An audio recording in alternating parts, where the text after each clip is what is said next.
안녕하십니까 연노교회 가족 여러분. 예배 하나님의 아름다움 강의를 맡게 된 최영민 목사라고 합니다. 먼저 두 번째 시간에 앞서서 함께 기도하며 강의를 시작하도록 하겠습니다. 아름다우신 하나님, 오늘도 온라인으로 우리를 이곳에 모이게 하심 참으로 감사드립니다. 또 삶의 자리에서 시간을 헌신하여 주님께 조금 더 합당한 예배를 올려드리기를 결심한 성도들이 있습니다. 이 강의를 통해서 우리가 예배의 의미를 더욱더 풍성히 깨닫게 하여 주시옵소서. 예수님의 이름으로 기도합니다. 아멘. 반갑습니다. 지난 시간 우리는 기독교 예배란 무엇인가에 대해서 나누었습니다. 그리고 많은 분들이 또 댓글창을 통해서 자신이 생각하는 예배란 무엇인가 함께 나누어 주었는데요. 그로 인해서 더욱더 강의가 풍성해짐을 느끼게 되었습니다. 오늘은 제2강 그리스도인의 신념, 시간에 대해서 함께 알아보는 시간 갖도록 하겠습니다. 우리 기독교는 시간을 굉장히 중요시하는 종교입니다. 그 이유는 우리가 시간을 통해서 하나님의 드러나심을 깨달았기 때문입니다. 하나님께서는 인류의 역사 가운데 시대를 불문하고 계속해서 우리를 위해 일하셨습니다. 성경을 보게 되면 하나님께서 인류의 시간 사이에서 끊임없이 일하셨다는 것을 알 수가 있는데요. 여기서 제가 지난주에 소개해드린 학자죠. 이 제임스 화이트라는 학자가 아주 멋지고 중요한 말을 합니다. 뭐라고 할까요? 바로 그는 이렇게 이야기합니다. 기독교는 막연한 구원이 아니라 정해진 구체적인 시간과 구체적인 장소에서 하나님께서 구체적인 활동을 하심으로써 성취된 구원에 대해서 말한다 라고 이야기합니다. 즉 하나님의 이 구원 사건, 예수 그리스도를 통한 이 구원의 사건은 다른 종교와는 달리 굉장히 디테일하고 세밀하다는 겁니다. 하나님께서 이 죄의 구렁텅이에서 허우적대면서 정말 죽음만을 직면할 수밖에 없었던 우리 인류를 구원하시기 위해서 예수 그리스도를 통하여 이 땅 가운데 우리의 시간 속으로 내려오신 그 구체적인 사건, 우리 인류 역사의 시간 속으로 하나님이 투입되신 이 놀라운 사건은 하나님의 시간과 우리 인류의 시간이 교차되는 순간이라는 겁니다. 성경을 보게 되면요, 예수님께서 탄생하시던 때에 대해서 성경 구체적으로 이야기를 합니다. 이 누가복음 2장 1절부터 5절을 한번 볼까요? 여기서는 이제 예수님이 탄생하시던 때를 묘사하고 있는데요. 우리가 이 구절을 보게 되면 굉장히 구체적이라는 것을 알 수 있습니다. 시간과 장소가. 그래서 로마의 황제 이 아구스토가 영원하신 하나님의 말씀이 육신을 입으시고 우리 가운데 거하셨다고 말씀을 합니다. 요한복음 1장 14절에 보면. 그러면서 구레뇨가 시리아의 총독으로 있을 때에 베들레헴에서 나셨다고 얘기를 합니다. 그리고 후에는 이 빌라도가 그 유대 총독으로 있을 때 예수 그리스도께서 십자가에 달려 죽으시고 3일 만에 부활하심을 증거합니다. 그러니까 이것을 통해서 알 수 있는 것은 이 하나님의 역사하심, 그러니까 우리 인류를 향한 하나님의 일하심은 어떤 성경 안에서만 있는 어떤 저 멀리 동떨어져 있는 것이 아니라는 겁니다. 지금 내가 살고 있는, 우리가 살고 있는 이 인류의 역사 시간 속에서 언제나 우리 가운데 하나님은 지금도, 과거에도, 앞으로도 함께 일하시고 계신다는 겁니다. 그러므로 이 그리스도인들은 특별한 방법으로 하나님께서 우리 가운데 일하시고 역사하심을 기억하기로 합니다. 그러면 그리스도인들은 어떠한 방법으로 하나님이 우리 가운데 일하셨다는 것을 기억하고 기념할까요? 네, 바로 오늘의 주제인 시간입니다. 우리 그리스도인은 이 시간 속에서 신앙 고백적인 의미들을 새겨놓고 그 시간을 통해 우리에게 오신 예수 그리스도를 기억하고 기념합니다. 대표적으로 우리는 이것을 기념하기 위해서 매 주일을 하나님 앞에 예배드리는 날로 지키고 있죠. 그리고 우리는 여러 가지 절기들을 통하여서 하나님께서 우리 가운데 역사하고 계심을 기억합니다. 성탄절, 사순절, 부활절, 성령감림주일, 대림절 등은 우리에게 이미 익숙하죠. 그래서 이 절기 기간 동안에 우리는 그 절기가 가리키는 사건들을 통하여서 예수 그리스도 안에서 역사하신 하나님을 만나게 되고 기억하게 되고 기념하게 됩니다. 심지어는요, 어떤 교회나 그리스도인들은 하루의 시간, 그러니까 우리에게 주어진 이 24시간, 하루의 시간을 예수 그리스도 안에서 역사하신 하나님을 만나는 어떤 시간들, 의미들을 새겨놓습니다. 그러니까 예를 들어서 오전 9시는 예수 그리스도께서 십자가에 달리는 순간으로, 12시는 온 땅의 빛이 사라지고 어두움이 임하는 순간으로, 그리고 오후 3시는 그가 죽으심의 순간이요, 오후는 주님이 무덤에 누워 계시는 시간으로 기억을 합니다. 그래서 또 새벽은 어떤 그 빈 무덤을 발견하는 시간으로, 그리고 주님께서 다시 돌아오심을 선포하는 시간으로 그들은 기억합니다. 그래서 그리스도인들은 이렇게 하루의 시간조차도 주님을 기억하는 의미 있는 시간으로 지키고 있습니다. 그래서 저도 제 핸드폰으로 이렇게 하루에 3번 정도 기도 알람을 해놓습니다. 그래서 이를 통해서 매 순간 주님을 기억하고 주님을 닮아가려는 노력을 하고 있습니다. 잠시 여담을 드리자면 옛날 그 교회들 꼭대기에 달려있는 종소리는 사람들을 교회를 모이게 했습니다. 사람들은 그 종소리가 들리면 이제 예배의 시간이 왔구나 하면서 모두가 각자의 삶의 자리에서 이제 교회 예배당으로 모였습니다. 그리고 이 교회의 종소리는 예배를 드릴 수 있는 시간을 알려주는 용도로 사용되었습니다. 마찬가지로 기술의 발달로 우리는 이제 시계나 핸드폰에서 알람을 설정할 수가 있죠. 이 기능을 활용해서 하루 중 특정 시간을 정해놓고 그 알람이 울릴 때마다 우리 삶의 자리에서 주님을 생각하고 또 기념하는 기도를 드리는 것도 일상 속에서 신앙을 다지는 데 큰 도움이 될 것입니다. 자, 다시 주제로 돌아가서 그리스도인들은 자신들에게 매번 매 1분 1초 누구에게나 공평하게 주어지는 이 시간 속에서 그 시간을 통해 예수님을 기억하고 기념하기로 결심을 한 겁니다. 그리고 그 시간 속에 새겨둔 의미를 발견하면서 자신이 누구인지, 자신이 누구를 따라 살아가야 할지, 어떻게 살아가야 할지를 계속해서 되뇌이며 살아갑니다. 예를 들면 우리는 이 대림절 기간 동안엔 과거에 그리스도께서 우리에게 주신 선물에 대한 감사의 시간이자 동시에 예수 그리스도의 재림을 기대하는 시간으로 절기를 보냅니다. 사순절 기간 동안은 우리가 예루살렘으로 가시는 예수님의 그 마지막 여정과 그리스도의 순환과 죽음에서 보여주신 사랑의 그 어떤 자기 희생적인 본질에 참여하는 절기입니다. 즉 그리스도인들에게 있어서 이 시간, 교회 절기들은 단순히 어떤 이런 주제로 이벤트를 해야지라는 것이 아니라 이 시간들은 우리의 그 신념들을 새겨놓는 통로임과 동시에 우리의 정체성을 알려주는 도구이기도 합니다. 더 나아가서 시간은 우리가 하나님께 좀 더 가깝게 다가갈 수 있도록 도와줍니다. 기독교에서 시간은 구원사의 중요한 과정 모두를 우리 스스로 다시 체험하게 하는 수단입니다. 과거 성경에 있었던 놀라운 구원의 사건이 더 이상 단순히 어떤 과거로부터 분리된 정보가 아니라 우리가 예배에서 그 시간들을 되풀이함으로써 그 구원사를 다시 체험할 때 그 과거에 있었던 성경의 사건들은 우리들 자신의 개인적 역사의 한 부분이 되는 겁니다. 그래서 우리 가운데 예수님께서는 매해 예를 들면 성금요일마다 우리의 생각 속에서 죽으시고 매해 부활절마다 매주 주일마다 우리는 예수님의 부활을 증언하는 겁니다.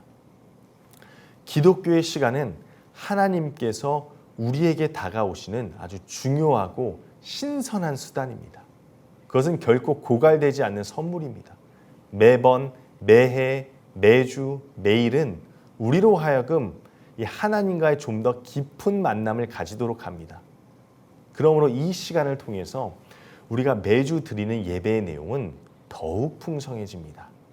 그리고 그 예배를 통하여서 우리는 우리가 어떠한 존재인지, 우리가 얼마나 크고 아름다운 하나님의 은혜를 받은 자인지를 깨닫게 되고 그분께 합당한 영광과 반응을 드리는 것입니다. 그래서 시간은 굉장히 중요합니다. 옛날에 이 미국에서 이 노예들을 통제할 수 있는 방법 가운데 하나는 그들의 생일을 잊어버리게 만드는 것이었다고 합니다. 이 알렉스 헤일리의 소설 이 뿔이라는 소설에 보면요, 노예들은요 자신들의 생일을 발견하려고 상당한 고통을 겪습니다. 생일은 결국 내가 누구인가라고 하는 것을 알게 해주기 때문입니다. 우리가 생일을 기념하는 이유 또는 혹은 어떤 결혼 기념일을 기념하는 이유가 무엇입니까? 생일을 기념함으로 내가 누구의 자녀인지, 내가 어디로부터 왔는지, 누구인지를 알게 되고, 결혼 기념일을 기념함을 통해서 그 시간을 기념함을 통해서 내가 누구하고 결혼했다, 내가 누구의 남편 혹은 누구의 아내이다라는 어떤 자기의 정체성을 드러내고 알게 됩니다. 그러므로 시간을 기념하고 기억하고 지킨다는 것은 내가 누구인지에 대한 인식에 아주 중요한 의미를 가지도록 해줍니다. 종합해보자면 기독교는 이 역사 속에서 시간 속에 그리스도인, 믿음의 신념을 새겨놓습니다. 그리고 그 시간을 통하여서 우리의 정체성을 확인합니다. 그렇다면 이 기독교 시간에 있어서, 그러니까 기독교 그리스도인들이 시간 가운데 자신들의 믿음을 새겨놓는데 그 시간에 있어서 가장 중심이 되는 것이 과연 무엇일까요? 그것은 바로 예수 그리스도의 부활입니다. 이 예수님의 부활은 초대교회 기독교에서 시간을 형성하는 데 가장 최우선 순위이자 중심이었습니다. 이 로렌스 스투키라는 이 학자는, 예배학자는 예수 그리스도의 부활은 단순히 어떤 생명이 소생하는 것과는 차원이 다른 이야기라고 말합니다. 그러니까 예수님의 부활은 나사로가 다시 살아난 것, 나인성 과부의 아들이 살아난 것보다 훨씬 더 위대한 사건이라고 이야기를 합니다. 그러니까 예수 그리스도의 부활은 하나님과 인간의 시간이 교차되는 아름다운 순간이 명확해지는 사건입니다. 그러니까 사실요, 이 예수 그리스도의 부활이라는 것은 이 인간의 개념으로는 이해할 수 없는 사건입니다. 근데 이 예수 그리스도의 부활을 통해서 그 부활 사건은 우리들에게 하나님이 일하시는 또 다른 차원의 시간이 있다는 것을 우리들에게 알려주는 계기가 되고 증거가 됩니다. 즉 인간이 아닌 하나님만 일하실 수 있는 영역이 분명히 존재한다는 것을 예수 그리스도의 부활 사건이 이야기를 하고 있는 겁니다. 그러니까 주님이 죄와 사망의 권세를 이기신 사건은 우리 인간이 인지할 수 없는 어떤 신성한 영역, 신성한 시간이 우리 가운데 분명히 존재한다는 것을 보여줍니다. 그러면서 이 로렌스 스투키라는 학자가 이 PPT에 나와 있는 것처럼 예수 그리스도의 부활에 대해서 이런 말을 합니다. 예수 그리스도의 부활은 당시 십자가를 가장 잔인한 사용도구로 사용한 로마 군인들에게는 커다란 수치심을 주었다. 그리고 반면에 정말 그 어려운 상황 속에서 박해 속에서도 믿음을 잃지 않는 교회 성도들에게는 예수 그리스도의 부활이 너무나도 큰 힘이 되었다. 그렇기에 예수 그리스도의 부활은 그리스도인들의 믿음의 가장 중심이 되는 사건이자 상징이 되었다고 이야기를 합니다. 즉, 이 초대교회 때부터 예수님의 부활은 박해의 시기 속에서도 다시 오실 예수님을 기대하게 하는 그리스도인들의 믿음의 원동력이 되었습니다. 고난과 역경 속에서 그리스도인들이 견딜 수 있는 이 믿음의 원동력이 되었다는 겁니다. 그로 인하여서 교회력에 있어서 예수님의 부활은 교회의 시간을 형성하는 데 중심이 되었습니다. 신약 성경을 보면요, 그리스도인들이 예배를 위해 모일 때 구체적인 시간에 모였음을 나타내는 부분이 있는데 바로 그들은 이제 매주 첫날 모였음을 우리는 알 수가 있습니다. 그 이유는요, 마태복음 28장 1절과 마가복음 16장 1절, 누가복음 24장 1절, 요한복음 20장 1절에 근거해서 예수 그리스도의 부활을 기억하고 기념하기 위함이었습니다. 그러니까 유대교가 지키는 이 안식일에 회당과 성전 예배에도 참석했던 이 초대교회인들이 사실 언제부터 주님이 부활하신 날짜를 주일로서 지키고 그때 예배를 드렸는지 그 어떤 발생과 과정을 정확히 설명하기는 아직은 어렵지만 모든 학자들이 일치하는 견해는 첫날이, 그러니까 매주 첫날이 그리스도인들에 인해서 부활의 일로 축하되었으며 첫날을 지키는 것을 이제 부활 사건의 근거를 두게 되었다는 겁니다. 바울은 이 고린도 교회 교인들에게 매 주간 첫날에 각 사람이 자기가 얻은 대로 저축해 두라고 얘기를 합니다. 고린도전서 16장 2절에. 그리고 이 말씀으로 보아서 초대교회 교인들은 한 주간에 첫날에 정기적으로 모여서 예배를 드리고 있었음을 알 수가 있고요. 또한 이 바울이 드로아에서 자정이 될 때까지 강론을 하면서 떡을 떼고 사람들과 교제를 했는데 이날이 바로 주간의 첫날이었습니다. 또한 이 요한계시록 1장 10절에 보면 사도 요한은 성령의 감동으로 주의 날이라는 표현을 합니다.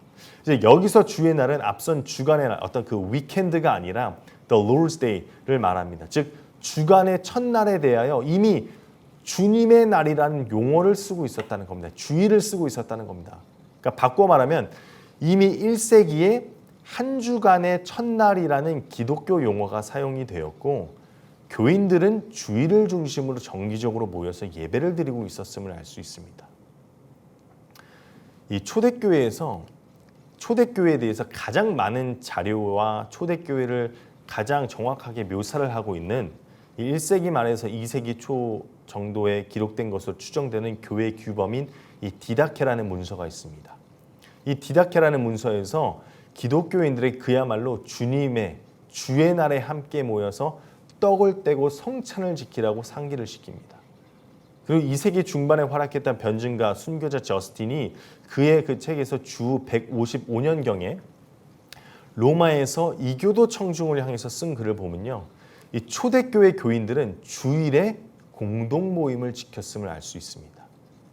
그래서 그는 주님의 부활을 기준으로 주일을 지키는 행동에 대해서 이렇게 표현합니다. 하나님께서 그날, 주 첫날 하나님께서 그날 어둠을 바꾸시고 물질로 우주를 만드셨고 우리의 구세주 예수 그리스도께서 이날 죽음으로부터 부활하신 첫째 날이기 때문에 우리는 이날 예배를 드린다.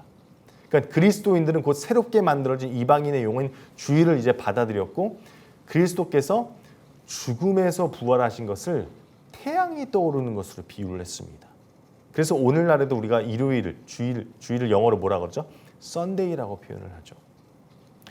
또한 예수 그리스도 안에서 하나님의 계시는 너무나도 강력했기 때문에 이 부활은요 그들에게 있어서 곧 새로운 창조로서 인식이 되었고 결과적으로 부활은 모든 날들의 기준이 되었다는 겁니다. 그래서 여러분 서방 세계의 역사가 어떻게 돼요? BC와 AD로 나누게 되죠. Before Christ, 그다음에 Anno Domini. 그래서 물론 이 기준이 이제 그 어떤 예수님이 부활하신 후에 이제 몇 세기가 지난 후였지만 예수 그리스도의 부활이 세계의 역사를 나누는 기준이 되었다는 겁니다. 이 그리스도인은요, 예수 그리스도의 부활을 인간의 죄와 타락으로부터 다시 새롭게 됨의 기초가 되는 증거로 보았습니다. 그러므로 주님의 부활을 기준으로 설정된 이 주일은 과거로부터 새롭게 됨에 대한 의미가 부여되었고 우리 인간의 어떤 일반적인 사고가 완전히 파괴되어 버리고 성령의 감동으로 새롭게 변화되는 날로 이해가 되었습니다. 그러므로 부활을 중심으로 설정된 이 주님의 날에 주일에 예배를 드리는 행위는 우리 그리스도인들이 그리스도가 죽음을 이기고 부활함으로 인해서 새로운 피조물이 되었다는 것을 기억하고 기념하는 의미가 새겨지게 된 겁니다. 그래서 매 주일이 작은 부활절로 여겨지게 된 겁니다.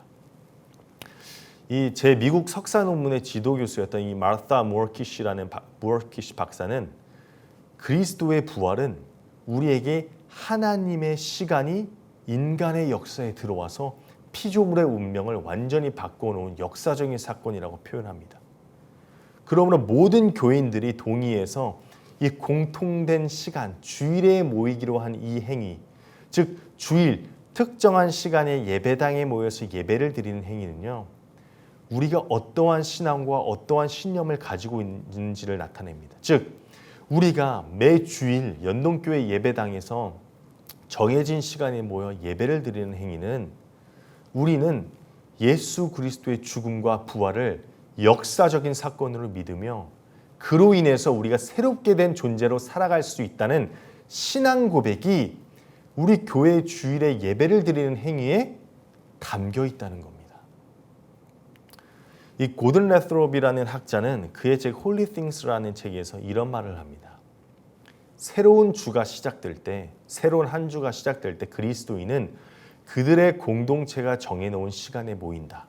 그리고 공통된 장소, 그들의 교회로 간다. 그것을 통하여서 그들은 그들의 삶에 안정적인 시간적 리듬을 되찾게 된다. 단순한 매주의 어떤 시간 반복 속에서 우리는 주일마다 한 곳에 모여 하나의 신앙을 고백한다. 그러니까 주일에 교회를 가는 행위는 우리가 그리스도의 어떤 부활 안에서 새롭게 됨을 증거하는 하나의 신앙 고백적 행위이다라고 다시 한번 말할 수 있겠습니다. 여기서 그리스도인에게 중요한 두 가지 시간 개념이 나옵니다. 그 전에 그리스도인들이 가진 특별한 시간에 대한 개념을 이해하는 것이 중요한데요. 먼저 일반적으로 우리가 어떤 시간에 대한 개념을 생각할 때 과거와 현재와 미래를 서로 분리해서 생각합니다. 그러니까 현재는 지금 이 시간에 일어나고 있는 사건으로 생각을 하죠. 그리고 과거는 어때요? 주로 어떤 역사의 범주에 집어넣게 되고 미래는 우리 경험 저편에 있는 것으로 생각합니다. 그러므로 이런 개념에서 우리는 현재를 가장 가치 있는 것으로 간주하죠. 그리고 과거는 어떤 현재를 위한 토대로 생각을 합니다. 그러나 성경적인 시간 개념은 이와는 좀 다릅니다. 성경의 시간 개념은요, 연속적입니다. 현재라는 것은 과거와 미래 사이에 움직이고 있는 끝입니다. 그러니까 무슨 말이냐면 예를 들어서 우리가 어떤 책을 읽을 때 내가 읽어야 할 내 앞에 주어진 그 단어는 미래의 한 사건입니다. 그러나 내가 그 단어를 읽음과 동시에 그것은 과거가 돼요. 그렇게 과거는 단지 현재의 어떤 서론도 아니고 미래도 단지 어떤 먼 날의 일이 아니라는 겁니다. 그러므로 현재는 항상 따로 분리되어 있는 것이 아닙니다. 그래서 학자 이 로렌스 스투키의 말을 빌려서 과거, 현재, 미래는 하나님 앞에서 분리될 수 없는 하나의 조각이 됩니다. 그래서 시편 기자는 이렇게 얘기를 합니다. 주의 목전에는 천년이 지나간 어제 같으며 밤의 한순간 같을 뿐입니다. 그리고 베드로는 이렇게 얘기하죠. 사랑하는 자들아, 주께는 하루가 천년 같고 천년이 하루 같다는 이 한 가지를 잊지 말라. 그러니까 이러한 시간 개념으로 볼 때 기독교인들에게 있어서 기독교인들의 이 성경의 이야기는 고대 이스라엘의 출애굽까지도 돌아갈 수 있다는 겁니다. 그리고 하나님이 역사 안에서 구체적으로 간섭하여 들어오신 십자가 사건까지도 나의 이야기가 될 수 있다는 겁니다. 여기서 이제 방금 소개한 그리스도인의 아주 중요한 시간 개념 두 가지가 나오는데요. 바로 이 아남네시스와 프로랩시스라는 개념입니다. 먼저 이 아남네시스는 과거를 현재로 가져온다라는 개념입니다. 즉 부활하신 예수님의 사역은 우리의 믿음과 확신에 인하여서 현재 가운데서 계속 일어나는 사건이라는 겁니다. 제가 앞서서 우리의 현재는 과거와 미래와 공존한다고 했습니다. 그러니까 우리는 현재라는 이 시간에서 한 손을 뻗어서 과거를 경험하고 또 한 손을 뻗어서 미래를 경험합니다. 이건 다른 말로 과거와 미래는 현재에서도 경험될 수 있다는 말입니다. 그렇다면 언제 이러한 경험이 일어날까요? 그것은 바로 예배의 현장 한가운데서 예수 그리스도를 기억하고 기념할 때입니다. 이 성경이 기억 또는 기념이라는 말을 사용할 때는 예배와 관련해서 사용할 때는 이것은 단순히 어떤 정신적인 어떤 과정을 말하는 것이 아니라 예전적이고 예식적인 과정을 말하는 겁니다. 예를 들어서 우리가 우리는 성만찬에서 단순히 예수님을 생각하는 것으로 끝나지 않습니다. 우리는 성만찬에서 예수님이 행하시는 그 행동을 통해서 예수님을 기억합니다. 예수님께서 떡과 잔을 취하시고 그것들을 향해 축사하시고 떡을 떼시고 제자들에게 떡과 잔을 전해주신 주님을 어떻게 해요? 그 행동을 우리가 그대로 하면서 주님을 기억하고 기념합니다. 과거의 주님의 그 경험, 주님의 사건을 내 경험의 세계 속으로 가져오는 겁니다. 우리가 예배 때에 부르는 찬송가, 그 찬송가를 부르면서 우리가 그 가사를 통해서 우리는 과거의 경험을 현재의 경험으로 느끼기도 하는 겁니다. 그래서 찬송가 108장에 예수님께서 탄생하신 그 장면들을 기억하면서 그 어린 주 예수 누울 자리 없어 그 귀하신 몸이 구유에 있네. 그러니까 이런 찬송가 가사를 읽으면서 거의 모든 내용들이 과거의 사건을 바로 현재 우리의 삶 속에서 경험하고 느낄 것을 권고한다는 겁니다. 이런 의미에서 이 아남네시스, 과거를 현재로 가져온다는 것은 단순히 옛날 과거의 역사가 단순하게 반복되는 것이 아니라 과거의 사건이 매번 기억되고 우리 안에서 예배 가운데 기념될 때마다 그 사건이 우리에게 우리의 시간 속에 새로운 은혜와 축복으로 다가온다는 겁니다. 반대로 프로lep시스라는 개념은요, 미래를 현재로 가져온다는 의미입니다. 즉 어떤 것을 우리의 경험 속에서 미리 실제로 일어나는 것으로 경험함을 의미합니다. 다시 말해서 하나님의 미래를 우리의 현재 시간 속에서 경험할 수 있다는 겁니다.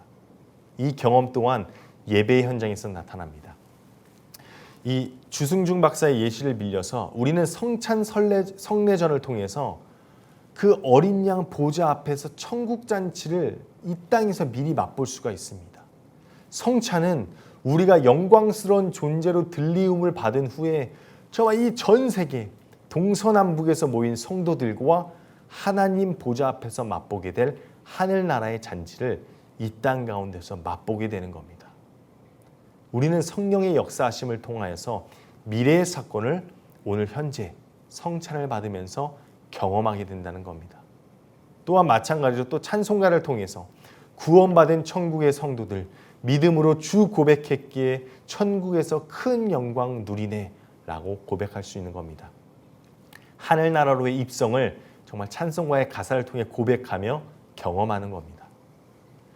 연동교회 성도 여러분, 우리가 그리스도인들이 정해놓은 이 시간, 교회력을 따라서 예배를 드린다는 것은요, 그리스도의 생애를 매년 우리들의 삶 속에서 체험하게 되는 것을 의미합니다.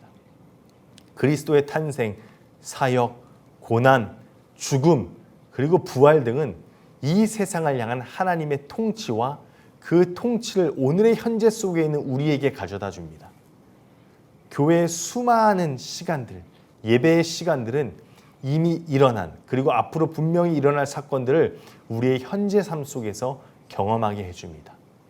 그리고 오늘 그 사건들을 내 삶 속에 매일 경험하게 되며 그 가운데 우리는 예배를 소망하게 되는 것입니다.